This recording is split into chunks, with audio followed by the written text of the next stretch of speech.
Good afternoon and welcome to the Weekend Wellness Hour. Today we have a friend of mine who recently joined a tribe called M1 Mastermind, and Sherry is one of the directors in this tribe with Rock Thomas, and she's the fitness director.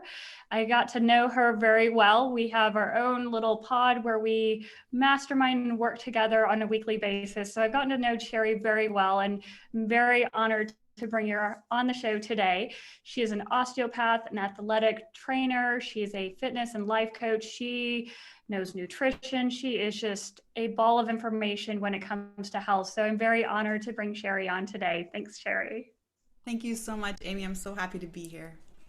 I really appreciate you coming on. And, as I've gotten to know you, I learned a little bit about your history and what led you into this path of health and fitness. And I think that's an important story to share with people today because we often have trauma, physical things that happen to us in our life, and we think that's going to take us off course. And, we may not live a life full of health, but you showed that's not exactly true, that you can be healthy. You can live the life that you want, even if with a huge hiccup in your plan. So why don't you share us a little bit about your background?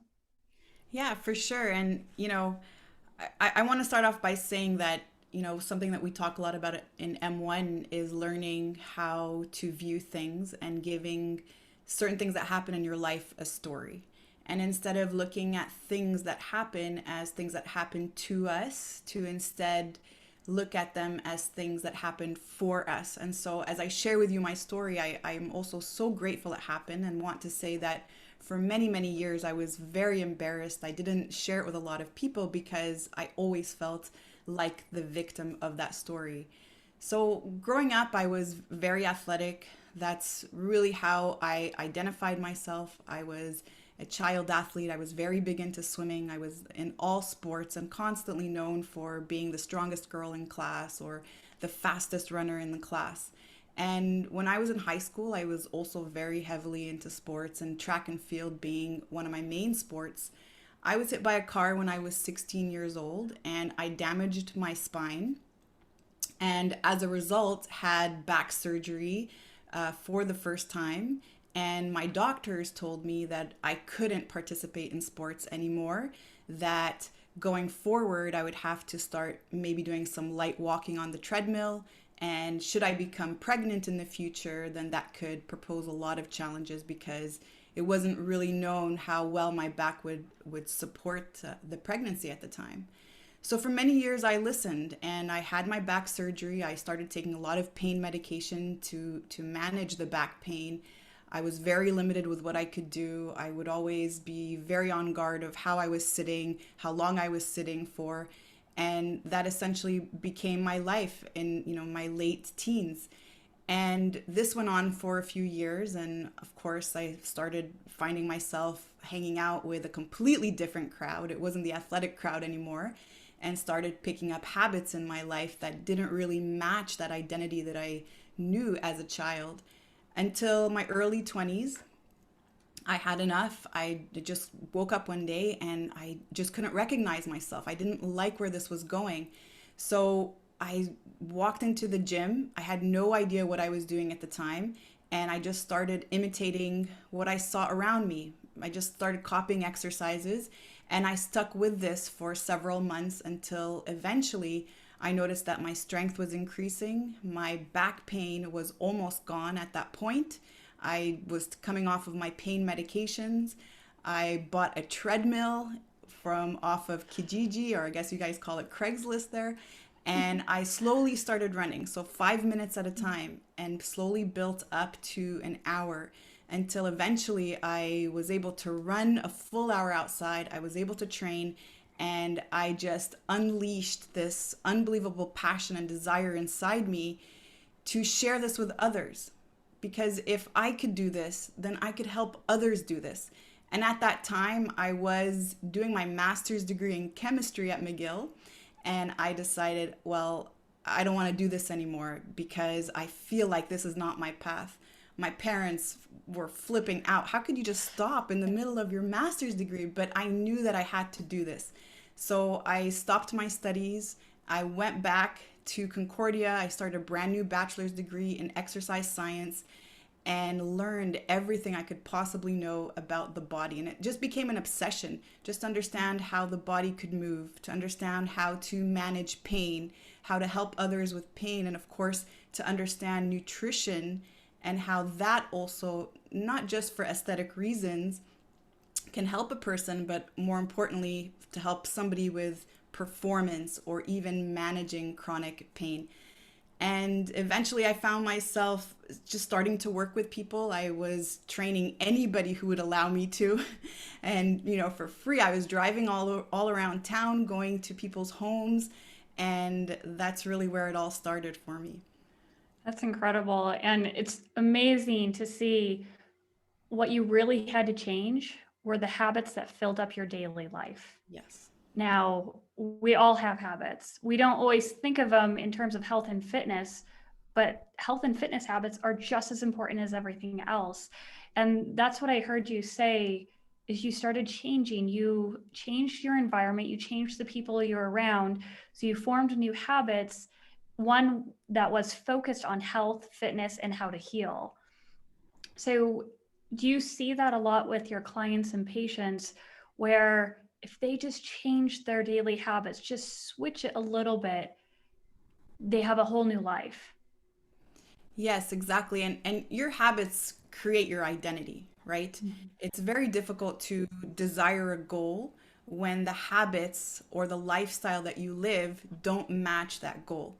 And so many of us that are thinking about creating a transformation in our health and fitness, and New Year being one of the most popular times to do that, generally we have a goal to release weight, right? And we're so fixated on that goal, we're so fixated on the outcome of the goal that we don't think about what we're going to do to get there, and more importantly, what we are going to do to stay there once we get there. When we are focused on an outcome, we will do anything possible in order for us to achieve our goal. So it doesn't matter how I release those 20 pounds as long as I do. And oftentimes we choose methods that are not safe because we're always looking for that quick fix. We live in a fast-paced society. We want instant gratification. We don't want to put in a lot of effort, but we want those results right away. And so that may work out for the short term. We may end up releasing that weight, but we've never really built that lifestyle, those habits, and more importantly, that identity that will help us to become that person. So when I work with people, I help them reframe that goal. And instead of focusing so much on the outcome, the question then becomes, well, what do I have to do to become a person who is 20 pounds lighter? And now I can start looking at the different areas of my life. A person who's 20 pounds lighter probably eats differently than I do, probably moves around a little bit more, maybe is around a different social environment. And all of these things now become little habits or little goals that I can tackle and create in my life. So instead of thinking about this huge goal of just releasing those 20 pounds, I can now focus on, well, what can I do on a daily basis in order for me to get one step closer to that ultimate outcome? Yeah, and that makes sense. And kind of also what I hear you say, it's the journey. Yeah. It's finding the happiness and the growth in that journey. Because if you're okay with that journey, you can continue to have journeys and stay focused on, okay, I want to be healthier. I want to lose weight, to be at a healthier weight, but it's a journey that I know how to control and know how to adapt to my lifestyle that allows me to achieve those goals. And big or small, it's really the journey that we have to develop and find out what works for us, our motivations, our lifestyle, our environment, like you said. Right, right. And this journey is also very enjoyable. And I believe that we for the most part miss that point. Again, we're so focused on that outcome that we're not enjoying what we are really doing. And we're not celebrating every single win. Every time we show up for a workout that we've committed to, that's a win. Even if the output was not as great as we desired. If we scheduled a run and we didn't end up running as fast as we wanted to, that's still a win. And we have to honor that and we have to celebrate that and not focus on how slow we were going or that it wasn't our best run. And in general, that is where we're fixated. We're always fixated on the lack. We're fixated on the scarcity, what we're not doing yet. And that takes away from that encouragement, that self motivation to continue to commit in the long term. Yeah. And it's true. It's very important that we work on our mindset. I imagine when you're working with clients, you probably get people of all different backgrounds. Are there certain steps that you take them through to determine what little habits they can change? Do you look at, different aspects of health? Kind of what is your process? Right. So every single person is very unique in their approach to how they want to start that journey. And we have a tendency to constantly compare ourselves with others. And the first thing we have to do is think about what is right for us, what is best for us. I personally don't believe that there is one diet that fits all. Yes, absolutely. We have those core principles about focusing on whole foods, removing the inflammatory foods, which is where we all should start from, and obviously removing the processed foods. But understanding that our body works a certain way. And in my case, let's say with my back injury, I also have to show up to my workouts a certain way. I have to adapt my training a certain way. And so when we're in this place where we're constantly comparing ourselves with others, we're comparing ourselves with people who have maybe done it longer than we have, then it also becomes very discouraging. But it is all going to come down to why you want to do something. And that truly is the strongest driving force. Why do you want to release weight? Why do you want to create fitness goals this year? Is it because other people are doing it? Is it because somebody made a comment? Or is it because you truly desire that change? And if you have a strong enough purpose and strong enough why, you're never going to need motivation. It's just going to be so powerful for you to stick to. And my why, for example, I always come back to that day where my second back surgery in 2012, I went in on a Wednesday. I was in immense pain. I was putting together my gym, and after a lot of painting and sanding plyometric boxes, I injured my back really, really badly. I was rushed to the hospital by ambulance, and the doctor scheduled me for surgery 2 days later, telling me that I was 2 millimeters away from Cauda Equina. That for me is a moment I will never forget. And whenever I look at a workout that I don't want to do, or every time I think about a run that I don't want to do or don't feel like doing, I remind myself that I don't have to do this. I get to do this. I get to do this because I could have been in a completely different place right now, not able to ever enjoy this liberty of health that I have. And health is absolutely a blessing. It is not a right, but everything about it is a blessing. Yeah, and I completely agree. And for those who don't know Cauda equina, so at the end of your spinal cord, the nerves kind of just come out. And so Cauda equina is like the horse's tail. So your nerves come out and go through your body. So if that area gets pinched, it can lead to a whole slew of problems, loss of bowel and bladder, different types of paralysis. There could be a whole slew of things. So it's a very serious condition. And, Sherry had to take some quick action, and that's typically considered an emergency surgery to get that fixed. It's often seen in car accidents and such high impact injuries. But the thing that we take from this is you can recover, you can heal, as long as you start taking those steps and you realize, what, your life is not stagnant. It's not going to stay that way. You can start to make changes, which, you're evidence of right now, and all that you do. It's really fascinating. Well, I appreciate that. But Amy, I truly believe we all have something. And for everyone it's different, whether that be a physical injury, whether that be a condition or a disease that we're living with, or even just that resistance to change or a struggle with weight loss. All of these are blocks that we have, and I truly believe that there is a way to get around that. But again, it comes to that honoring your body, understanding that the win is showing up. Yeah. It's not focusing on what we're not doing, but always focusing on what we are able to do. And understand that there is so much for us available if we just have some grace with ourselves and start one step at a time.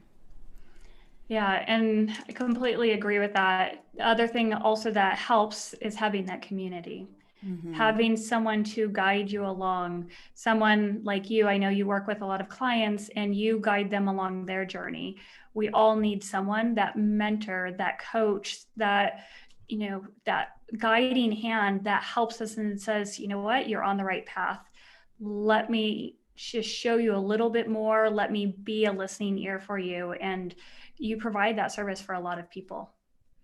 Yeah, and Rock says this also, Rock Thomas, he says this often, is that a coach helps you see your blind spots. Yeah. Sometimes we think it's us. We think that we try things and it's just my body's just not changing. My body I just don't know, I just don't lose weight, or I just don't get strong, or I just can never do a push-up, or I just can't squat. And the truth is, if we are always repeating the same thing over and over and over again, expecting a different result, I think we call that insanity, right? But a coach helps you see what you're not seeing and helps you come out of your comfort zone. A lot of us are looking online for free workouts and free meal plans, and there's lots of information available, and some of it is really great, but also we have to realize that anyone can write anything and anyone can publish anything.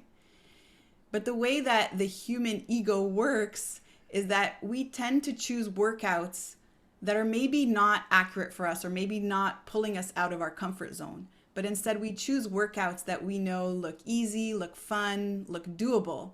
And that doesn't always give us the results that we want. Yeah. But a coach and that supportive community around you, like you're saying, Amy, does help guide you. They are pushing you out of your comfort zone. When I'm giving workout prescriptions to a client, most of the time they're complaining, oh, I don't want to do burpees. You put burpees for me. And I always point it out. I'm like, if it was up to you to create your own programming, you would never put in burpees. Yeah. But burpees are amazing, because imagine when you're 80, how agile you're going to feel getting on the floor, standing up, getting on the floor. And there's a reason why every single exercise provides that value. Yeah, absolutely. And to go along with that, nutrition as well, right? You have a extensive background in nutrition, so I can imagine that also comes into the forefront when you're trying to get someone to improve their health, not only movement, but what you put in your body. Right. So I'd like to dive into that a little bit. I know that you have often spoken on metabolism, ways to boost your metabolism. I'm hoping you can share a little bit about that and just some of the tips that you give to people. Yeah, for sure. Great question. So metabolism in general is how efficiently we can convert energy. And I truly believe that it starts with gut health. But some signs of knowing that you have a sluggish metabolism is always feeling tired, feeling lethargic, feeling that you never fully rest. You don't recover after long hours of sleep. You are slower in your workouts. You're always feeling sore. You possibly have headaches. And then, of course, digestive issues. So bloating, constipation, irregular bowel movements. All of these are signs that you have a sluggish metabolism. And the way we see it oftentimes too is resistance to weight loss. No matter how much I do, no matter what I'm doing, I can never seem to lose weight. And there's a lot of different reasons why that happens, but most of them are tied with gut health. And we have trillions of bacteria in our gut that are responsible for our digestion. They're responsible for activating hormones. They're responsible for activating vitamins as well. And it's an endocrine system. They're also responsible for our regulation of hormones in our body. So if I'm eating the wrong foods that don't feed the good guys, that don't feed the good bacteria, I can never benefit 100% from my gut health. And in fact, we consider this a damaged gut and possibly leaky gut. So if I have a diet that is high in processed food, that is high in sugars, that is high in gluten and dairy, then I can expect that my gut is not operating at its most efficient capability. Right. So the first step is to address that. And the way that we address that is that no, we don't just take probiotics to fix our gut, because if we just do that without changing our diet, then we're planting seeds, but we never get to feed those seeds. We never get to water them and nourish them to grow. So they have to kind of come in hand in hand. So we have to focus on eating more whole foods, more plants, and less processed foods, less sugars, and then adding in possibly probiotics, but also fermented food in order for us to restore that gut microbiome. Yeah. And then after that, we could increase our water intake. We can, of course, start to exercise, start to move, and all of these things will help us improve our metabolism. Yeah, those are some great tips. I'm curious with what you think about this. So lately, I've switched to having my biggest meal of the day at lunchtime. So instead of having a big dinner, having it at lunchtime, and then going for a walk in the evening after I'm done with working with clients all day. I go for a walk, then I make dinner, and I have a very small meal. And I noticed big shifts in my weight. It dropped like very quickly, 10 pounds, just like that. And it was because, I wasn't eating this huge meal and then going to bed. I ate in the middle of daytime till I was full.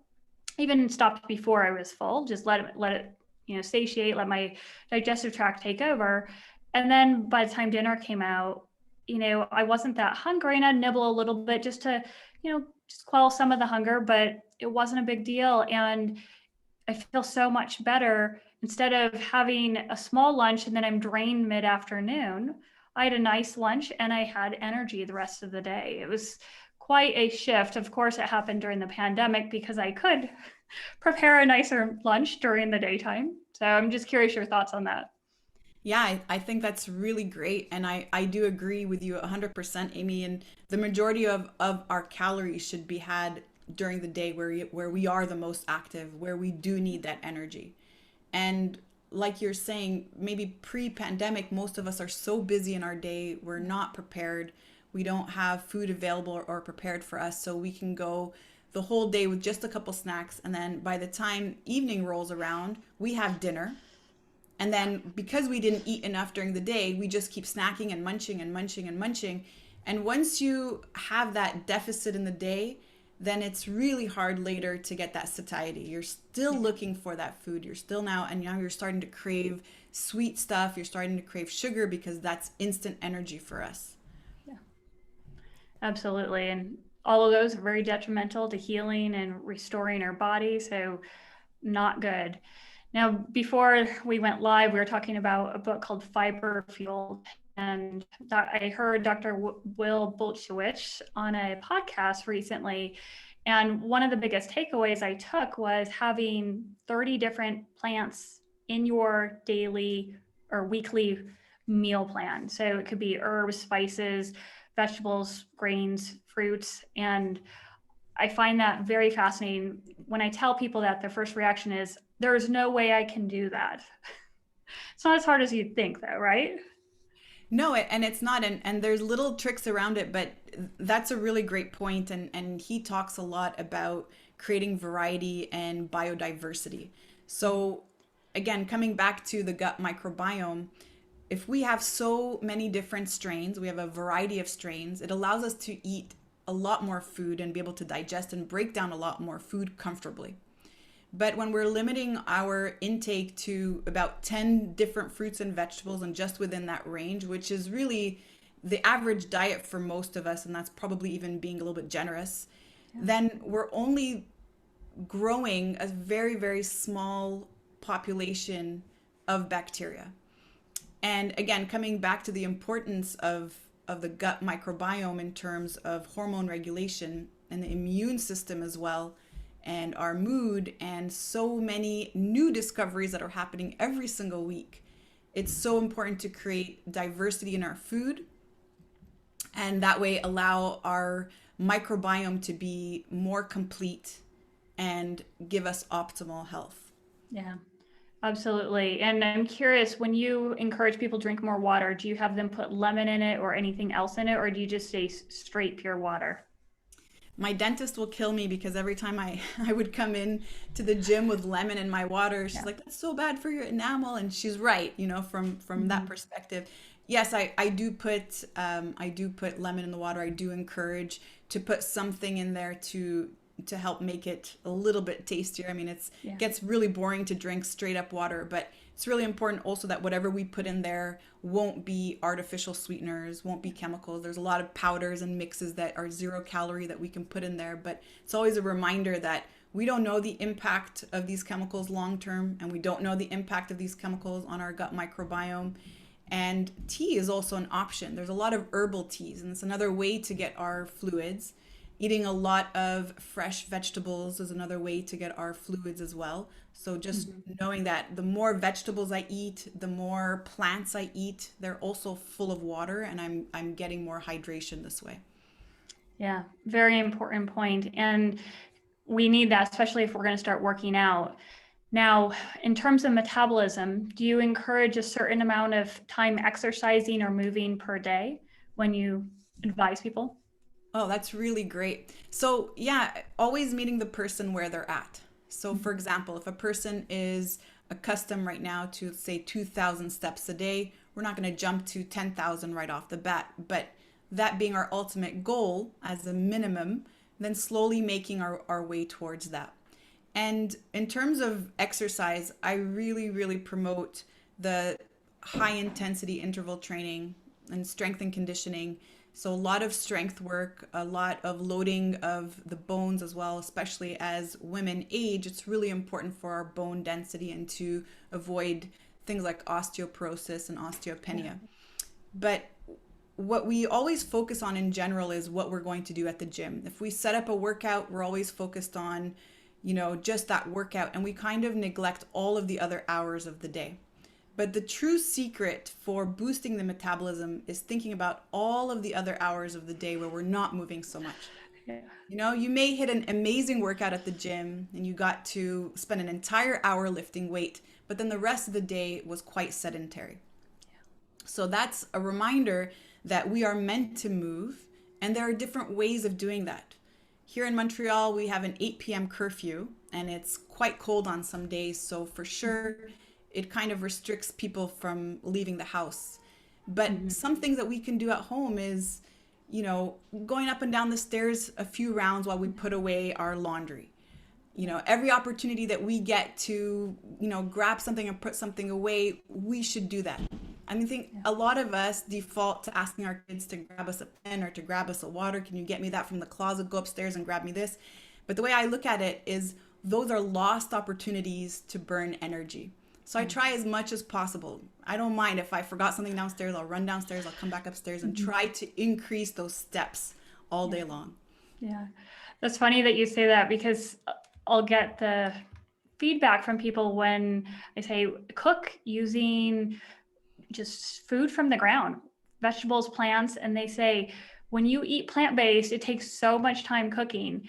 And I come back with, I'm standing, I'm walking around, I'm moving during that time. So by the time I actually sit down and eat, I've actually earned my meal because I've burned some calories, used some muscles. And it used to be something, a bit of a resistance because it took time. And now it's a way to decompress, but I'm still moving my body and creating something, with a lot of colors and eventually, hopefully it tastes good. I'm sure it does. Yeah. Yeah. But when when you're working with people and you're encouraging them to move and you're working on an exercise prescription or strengthening prescription, do you have a certain protocol or what do you look for when bumping someone up?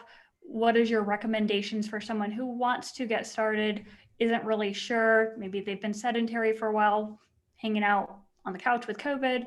What is some of the things that you think about? Yeah, great question. So, first of all, never underestimate the duration of your workout. I think some of us have this concept where we believe that it should be a minimum of an hour or 30 minutes or longer in order for us to see results. And the truth is, if we have intensity inside our workout, and intensity is relative to the person, by the way, then that already in itself will create the changes that we want to see in terms of lean body mass, in terms of cardiovascular output. But before we even look at intensity, we're going to rewind a little bit and, from a beginner's perspective, think about functional movements. So my first go-to is functional movement. And a functional movement is a movement that we do in our day-to-day life. It is a natural movement. So for example, coming back to the burpee we talked about, maybe lying down on the floor and standing up. Squatting is a functional movement. And there are many civilizations and people that are still squatting to wash their laundry or do their cooking. You could also watch a child play and they're in that squat position most of the time. So we start there. We learn first form and then we add intensity. So I hardly prescribe movements that only focus on one muscle group, such as a bicep curl. I do believe it has its place, but I would prefer to start off first with movements that recruit as many muscle groups as possible, because that's also how the body works anatomically. The body does not work in isolation. It works simultaneously. All of the muscles, antagonists, protagonists, they have to work together in order to create stability. So we start there, and once the form is clean and we're doing full range of motion, assuming that a person does not have an injury that limits them to do so, then we will add intensity. And intensity at that point just means speed. But I will never sacrifice form for intensity. I'll try to move faster, meaning I'll take less rest, but I won't then change my form so that I set myself up for injury. Yeah, very important. And I'm glad to hear you say that. I know you work with people one-on-one, right? When you're working with them. So by the time they leave, they know exactly what to do. Because I have to say, I've seen a lot of videos on YouTube where people are instructed on how to do an exercise and form isn't always stressed. And that's so critical to help your nervous system to communicate to your muscles to perform the action that you want. And so a lot of times I'll see, men or women where they have really small thighs and they say, I've been doing squats, I do squats all the time, but they've been using their back to do the squats. They don't actually sense and feel their thighs. And one of the most critical points of any type of movement is, do you feel the muscles working in the way they're intended to work to create that movement? And sometimes people don't know what that feels like. And so you have to take a step back and say, okay, how can we make this easier to isolate that muscle so they can actually feel it to be able to incorporate in a functional movement? Right. And I imagine you go through that with your clients to help them basically become their own trainer in the sense that they know and what they're supposed to feel. Yes, and it's always just a few small cues. For example, for the squat, just to simply push your knees out. By pushing your knees out, you're activating your glutes, and like you said, Amy, it's not all back at that point. And one of the questions I always get asked is, how come you don't have mirrors in your gym? Yeah. In some gyms it works, but for me, I really love that proprioceptive feedback and having a person learn where they are in space. If I'm always relying on a mirror, well, first of all, while I'm squatting, my head is turned this way, so I'm not even aligned, and I may be straining some different areas of my body, but I never get to really feel what something feels like properly. I don't get that message to the joint or to the muscle and then sent back to the brain for feedback. Yeah.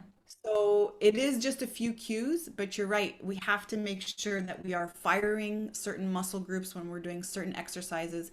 And I actually find it's much easier to start with a beginner than a person who is already a little bit experienced, but then has to change their form. It's harder to correct something that we've already programmed inside our mind for so long, to undo that than to just start from the beginning and learn new things. And it's really incredible for any person to start, even a person who's never worked out a day in their life, to start and see amazing results in just a couple of weeks. Yeah. Yeah, I completely agree. And we've covered several different topics now. So let's say I'm a beginner and I just heard our talk here. We talked about a lot. Now, how do I not get overwhelmed? That's a big problem when people are deciding, okay, time to focus on health this year. How do I not get overwhelmed by all the input that we hear from people? Yeah, really great question. You know, I'll always ask someone to imagine that they're talking to a small child. You know, if you are a parent or you're speaking to a small child, how would you encourage them to do anything? Yeah. If they've never done a push-up before, would you expect them from the first try to do 10 push-ups in a row perfectly with perfect form and execution? No, of course not. But for some reason, when it comes to us, we are so hard on ourselves. We are our worst critics. We're constantly looking at that lack, focusing on what we're not doing right yet, and comparing ourselves with others. So my advice is to just start where you're at and talk to that inner child. What is the one thing that you have to do to get a little bit closer to your goals? Don't even think about that outcome just yet, but what's that first thing? And that first thing is just to show up. And if every single time you show up, you honor your body, where you're at, you're going to have so much more fun in the process. Yeah. But if every single time you show up, you're beating yourself up because it's not perfect enough, it doesn't look right, you're still waiting for those fast results, then this is going to be a miserable journey. And for the most part, so many people quit so soon because the demands on themselves are so high. Yeah. And it's the journey again. It's the journey. It's the little shifts, the little changes that really help you go that much further. So now you have a gym, right? And you work with people in your gym. Yes. Okay. And so you work with them. What are all the different options that people come to see you for? Well, from private coaching to group coaching, and I just want to add that in Montreal, gyms are still closed, by the way, so I'm doing a lot of stuff online. Okay. But I also do work with athletes in nutrition as well as osteopathy, so treatment. Wonderful. And so all of this can be done virtually through a platform like Zoom, right? Yeah, so Zoom, and then for the treatment for osteopathy, that is in person right now. Okay, that's absolutely wonderful. How can people learn more about you? Where can they visit you or reach you? So my website, sherryshaban.com, there's a list of all the services and the things that I offer in terms of coaching programs. Yeah. And then to get in touch with me directly, either on Instagram or Facebook at Sherry Shaban Fitness. That's absolutely wonderful. And any last minute tip you'd like to give our audience? Yes, I would like to share athletes, and I call you an athlete because it's all about identity and mindset. I want to share with you that it's never too late. That no matter where you are right now in your journey, no matter how many times you've tried stuff, and no matter how many times things may not have worked out the way you wanted them to, it's never too late. There's always a way. So don't give up. Keep searching and know that everything that you will journey into has to be adapted to you. You have to find the joy in this, and you have to find something that is sustainable for you. Avoid starting things that you know you don't enjoy and will never keep up for the long term. Start with one small thing at a time, and every single week, build up on that. Don't try to do everything at one time. And just know that with patience and with time, everything is going to fall in place. No matter where you are, no matter what your age is, no matter what your injuries are, you absolutely can create transformation. Wonderfully, beautifully said as well. So all of you guys, please follow Sherry, contact her, reach out to her. She has a podcast called Fall in Love with Fitness, which I've been interviewed on, and she's had amazing guests on there as well. So please check her out. Just get in touch with her. Amazing person to have on your team who has your backside. Thank you again, Sherry, for joining us today. Really appreciate it. Thank you, Amy. Such a pleasure. Wonderful. Thank you guys all for joining us today. We will see you again for the Weekend Wellness Hour. Have a great week and the rest of your weekend. Bye, all.